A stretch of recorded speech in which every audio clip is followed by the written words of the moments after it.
Natin ipagpatuloy ang ating kwentuhan. Let's go. Okay, 2 minutes to do this and our time begins now. Richard, noon, ngayon. Ngayon. Masaya, malaya. Malaya. Pulang araw, pulang lips. Pulang araw. Guwapo, romantiko. Romantiko. Mahal mo, mahal ka. Mahal ko. Magkapera, magka-girlfriend. Mag-girlfriend! More time for dates o more time for gaming? More time for dates. Kung ililipat mo ang iyong dimples, saan? Sa noo. Hindi, sa kabila. Kung pupunta ka sa past, anong dekada?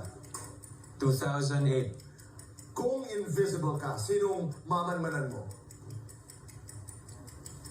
Secret po. Sige na, oo, bayag ako doon. Kung may sasabi, secret na. Kung may mag-text sa'yo ng pwede pa utang, anong isasagot mo? Kailan bayad?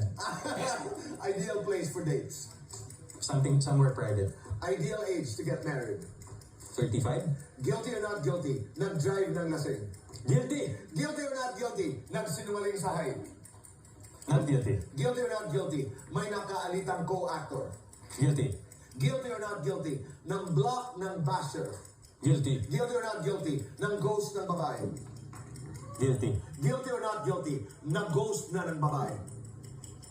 Not guilty? Guilty or not guilty, gumamit ng dating app.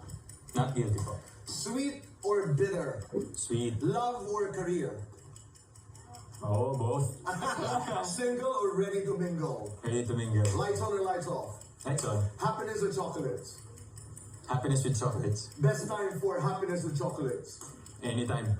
Complete the statement. Laban lang para... Laban lang para sa mga bagay na mahal mo at tama sa buhay mo. Ah! Alam mo, I remember,